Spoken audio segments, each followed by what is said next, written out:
Hello everyone, তো আমি আবারও অনেক দিন পরে ভিডিও পোস্ট করছি। আর আমি কোনো এক্সকিউজ দেব না, কারণ আমি নিজে জেনে শুনে ভিডিও পোস্ট করিনি, সেটা সম্পূর্ণ আমারই দোষ।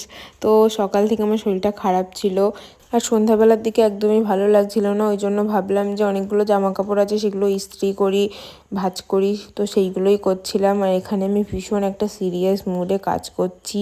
তারপরে জামা কাপড়গুলো ভাঁজ করে রেখে দিলাম। তারপরে আমি একটু ম্যাগি খেলাম। আর এটা হলো পরের দিন আমি সকালে উঠে ব্রেকফাস্ট করে ঘরটা গুছিয়ে নিলাম। আর এখানে আমি ওষুধ খাচ্ছিলাম, আর আমার মুখটা দেখে বোঝাই যাচ্ছে যে আমার ওষুধ খেতে একদমই ভালো লাগে না।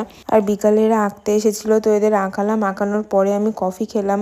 তারপরে বাবা চপ এনেছিল, তো সেটা খেলাম। আর রাত্রেবেলা আমি নিজের জন্য স্যুপ বানিয়েছিলাম, অনেকটাই বানিয়েছিলাম। মা একটু খেয়েছিল, আমি খেয়েছিলাম।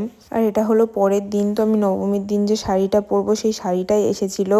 আর শাড়িটা ভালো এসেছিলো, ওই জন্য আমি পুরো হ্যাপি ছিলাম। তারপরে চলে গেলাম আঁকাতে। আর তারপরে আমি আর টুলু গিয়েছিলাম বাজারে। তো আমার একটা জিন্স আর টুলুর একটা জিন্স সাইড দিয়ে একটু মারার দরকার ছিল, ওই জন্যই গিয়েছিলাম। তারপরে আমরা খেলাম ফুচকা, কিন্তু ফুচকাতে নুনটা বেশি ছিল, ওই জন্য ফুচকাটা আমার একদমই ভালো লাগেনি।